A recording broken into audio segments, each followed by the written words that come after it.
Hey there, thanks for tuning in. This is Morgan Maltba taking you through the full stack banking application capstone project. And in this video, we're going to cover the database and the API. So let's go on ahead and get started. First up, we're going to touch on the database. And for that, I used a MongoDB data store to store all the different users' account data. And I did that in different ways in different environments, so I did come across a couple of challenges. Locally, I have Mongo hosted in a Docker container off of the Mongo image, and in production, I actually have it connected to Mongo Atlas. So I did have some issues consolidating, connecting in those different environments, but I got it all figured out.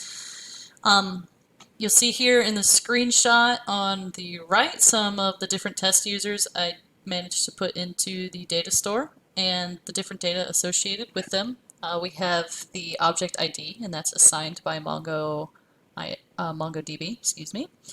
You also have the name, email, and password, and it's expecting a string for those. And for the balance, it's expecting a whole integer. The data store is interacted with through the data abstraction layer, and that's triggered by API calls, and it's used to create, read, update, and delete the user database records.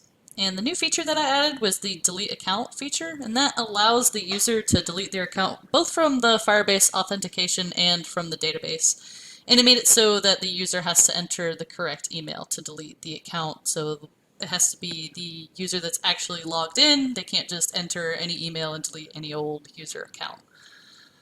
Moving on here, we'll touch on the API. I used a RESTful API for this application in tandem with the data abstraction layer.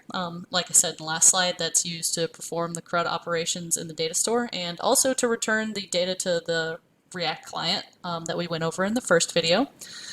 We'll touch on the Express API endpoints here. And for each API endpoint, there is a function in the data abstraction layer that actually takes care of creating or manipulating the records. So we'll go over the API endpoints. We have one here to create an account. It requires a name, email, and a password, along with the function to create it in the data abstraction layer. There's a couple different ones to read different account data. I have one that requires the email and password for the user, one just for the email, and one that returns all of the user data for all of the different users. In the withdraw and deposit components in the front end, they use this API endpoint here, and it requires the email for the user and the amount, and that updates the balance for the user in the data store. And the last one here is for the feature that I added, and that's to delete the user, and it requires the user to enter their email, and that'll delete their account from the data store. And I also included this diagram here to kind of help understand and visualize how the different components here in the front end call out to different API routes here in the middle tier.